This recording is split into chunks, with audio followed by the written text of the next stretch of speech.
అది ఇళ్ళకోట కూడా నిడవలూరు మండలం నల్గొండ జిల్లా. మా కాన్స్టిట్యూన్సీ నాగటి సాగర్. ఎమ్మెల్యే గారు భగత్ ఇంతకుముందు మాజీ ఎమ్మెల్యే, ఇప్పుడు జైలు వచ్చారు. మాకు ఈ కాంగ్రెస్ టీఆర్ఎస్ ప్రభుత్వం వల్ల కళ్యాణ లక్ష్మి ఒకటి, షాదీ ముబారక్ ఒకటి, ఈ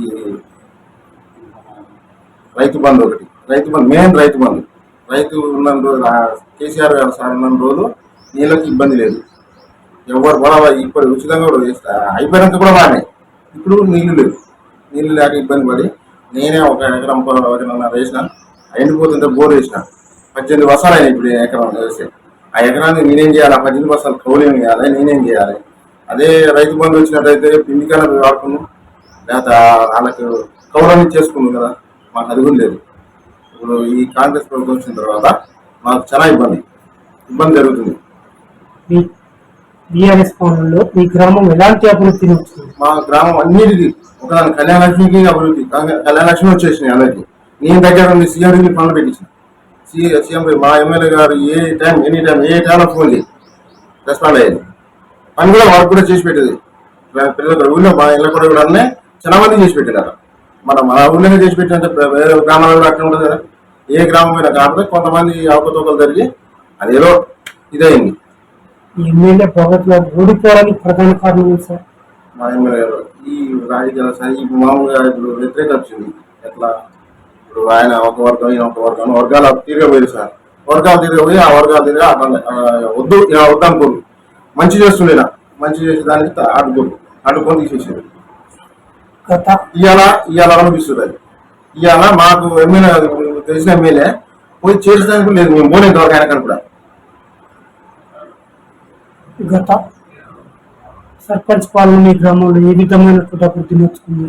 అభివృద్ధి రైతు వేదికలు వచ్చేసినాయి. మా ఊళ్ళో రైతు వేదిక స్టార్ట్. రైతు వేదిక ఏ ఊళ్ళో కానీ రైతు వేదిక ఫస్ట్ మా ఊళ్ళో ఉంది. శ్మశాన మార్గం మా ఊళ్ళో అన్ని అభివృద్ధి మొత్తం అయినాయి సార్. ఈ దీంట్లో అన్నిటికీ ఇబ్బంది లేదు. అభివృద్ధి ఏమేం చేశారు? ఇప్పుడు రైతు వేదిక చేసినాం సార్. సీసీ రోడ్లు మా ఊళ్ళో అసలు లేవు సార్. ఇంకా 2-3 రోడ్లు ఉన్నాయి, అన్నీ అయిపోయినాయి పూర్తిగా. పిల్లలకి ఇబ్బంది, స్కూల్లో పిల్లలకు కూడా ఏ దానికి ఇబ్బంది లేకుండా. అట్లాగనే ఈ బీఆర్ఎస్ పాలనలో ఎమ్మెల్యే, సర్పంచ్ అండ్ ముఖ్యమంత్రి మీ పాలనలో 10 సంవత్సరాల్లో మీ రోడ్డు ఎందుకు ఎంచుకోలేకపోయారు? మా రోడ్డు చెప్పింది సార్. ఇక్కడ సర్పంచ్ గారు చెప్పేసిండు వాళ్ళకి. అప్పుడు అన్నంగా చెప్పేసి వస్తాను చెప్పారు. మొన్న ఆయన ఊళ్ళకి సార్ కూడా వచ్చారు. మారెడ్డి వచ్చేసింది సార్. ఈ రోడ్డు కూడా ఇంతవరకు ఎవరు కూడా ఈ రోడ్డు వెళ్ళలేదు. మారెడ్డి ఈ రోడ్డు. అయితే ఈ గ్రామంలో ఇంతకుముందు కాంగ్రెస్ హయాంలో ఎన్ని ఇళ్ళు వచ్చినాయి? ఇప్పుడు ఎన్ని డబుల్ బెడ్రూమ్లు వచ్చినాయి టీఆర్ఎస్ పాలనలో? డబుల్ బెడ్రూమ్ రాలేదు. డబుల్ బెడ్రూమ్ ఇల్లు ఒకటే అవకతవకలు వస్తుంది అంతేగా. ఇంతకుముందు ఇంద్రమహిళ వచ్చినాయి. మరి ఈ గ్రామంలో దళిత బంధు కానీ బీసీ బంధు కానీ ఎంతమందికి ఇచ్చారు సార్? దళిత బంధు రాదు సార్, బీసీ బంధు కూడా రాలేదు. పెడితే మాట్లాడడం మా గ్రామ పంచాయతీ మాట్లాడడం బీసీ బంధు ఒక 4 వచ్చినాయి సార్. సార్ యాదాలకు గొర్రెలు ఎన్ని యూనిట్లు పంపించారు సార్? పంపించారు సార్. ఫస్ట్ యూనిట్ వచ్చినాయి సార్ గొర్రెలు. ఇప్పుడు 2వ విడత కొంతమందికి వచ్చేది అయినా సార్. ఇంత ముందుకు టీఆర్ఎస్ లో ఎలాంటి ఒక్క ఎకరం కూడా ఎండిపోలేదు. కాంగ్రెస్ పార్టీ అధికారం కాగానే పొలాలు ఎండిపోయినాయి. రైతులు ఏ విధంగా సార్? ఇప్పుడు ఇంతకుముందు మాకు ఒక్క ఎకరం జాగా కూడా వెళ్ళిపోలేదు. ఇవాళ 100% 50% పోయినాయి సార్. 50% పోయినాయి. టీఆర్ఎస్ పార్టీకి కాంగ్రెస్ పార్టీకి తేడా అయింది. ఇప్పుడు సార్ 100 ఎకరాలు పోయింది. మా దగ్గర దాదాపు ఒక 100 ఎకరం ఉంది సార్. 1000 ఎకరాలు నాకు ఉంది. 1000 ఎకరాలు పోయినా సార్. ఇప్పుడు 1000 ఎకరాలు కాదు, 20 ఎకరం కూడా మాట్లాడు. అందుకని బీఆర్ఎస్ పాలనకు కాంగ్రెస్ తేడా అయింది సార్. తేడా అంటే ఇదేమో బీఆర్ఎస్ ప్రభుత్వం మనకు అందినాయి. ఏదైనా కేసీఆర్ గారు ఏది పెడితే అది అందినాయి మనకి. ఇప్పుడు ఈయనై వచ్చి ఇప్పుడు ఎమ్మెల్యే ఉంది రఘువీరారెడ్డి ఉంది సార్. అక్కడ ఇప్పుడు మనకి ఎలక్షన్కి వచ్చి చెప్పి నువ్వు బోర్లు వేపిస్తాను, బోర్లు వేపిస్తాను, నీకు రోడ్డు పోసాన్ని పోస్తాను. ఇంతవరకు రోడ్డు లేదు, ఆ బోర్లు లేవు, వేయలేవు సార్. అయితే కాంగ్రెస్ పార్టీ అధికారం రాగానే వెంటనే మహిళ ఉచిత బస్సు పెట్టారు సార్. దానిపైన మహిళల స్పందన ఏ విధంగా? ఉచిత బస్సు పెట్టారు సార్. ఉచిత బస్సు ఎవరికి అవసరం సార్? అది టౌన్లో తిరిగే వాళ్ళకి ఆ జాబులు చేసే వాళ్ళకి వాళ్ళకి ఉన్న వాళ్ళకే కదా సార్ వ్యవసాయం. ఇప్పుడు మేము ఉన్నాం సార్, మా ఇంట్లో మా లేడీస్ పోరు, మాకేమో ఎప్పుడో ఒకసారి పోతారు, పోయినా మేము చార్జ్ పెట్టుకొని పోలేదు సార్. దానివల్ల కొట్టుకుంటుంది సార్ జనాలు. అయితే మీరు కూడా ఒక ఆటో యూనియన్ అవును కార్యకర్త కానీ అంటే మీకు పట్టగొట్టినారు కదా, అవును. మరి ఎట్లా మీరు ఏ విధంగా? ఇప్పుడు సార్ మేము అలా మంచి చేస్తాను చేసారు జనాలు, ఇప్పుడు చేయలేదు. అదే ₹1 చూపిస్తారు ఈసారి ఎంపీ ఎలక్షన్.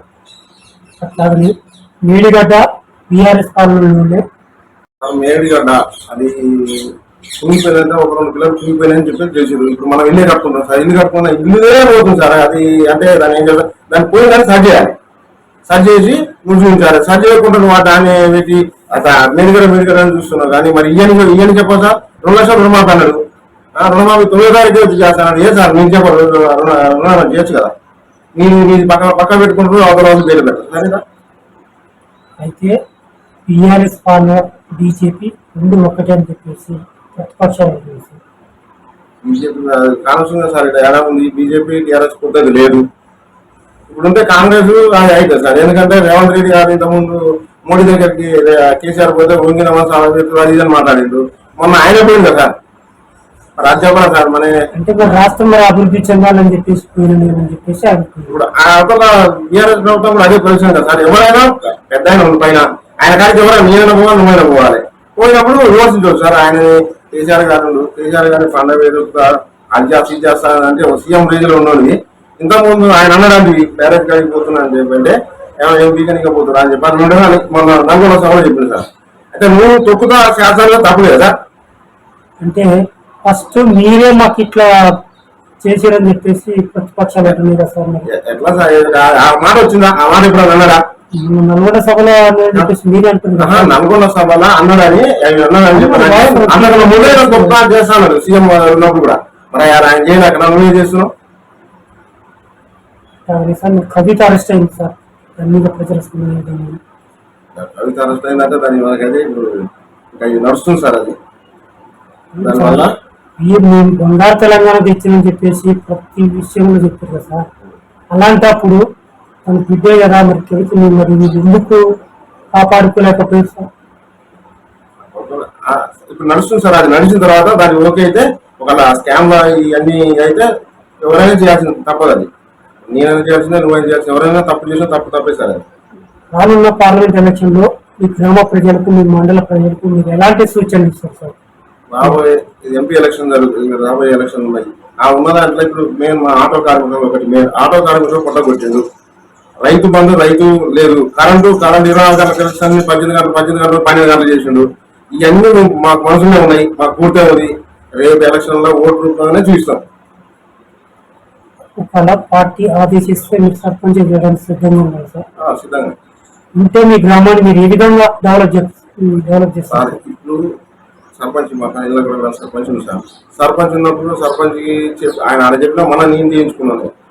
కరెంటు స్తంభాలు కానీ, వీధి లైట్లు కానీ, గ్రామ పంచాయతీ పనులు మొత్తం నేను చేసుకున్నది. ఇప్పుడు ఉన్న పనులు పెండింగ్ పనులు ఉన్నాయి, పనులు అన్ని చేసుకుంటాం, ఇబ్బంది లేకుండా చేసుకుంటాం.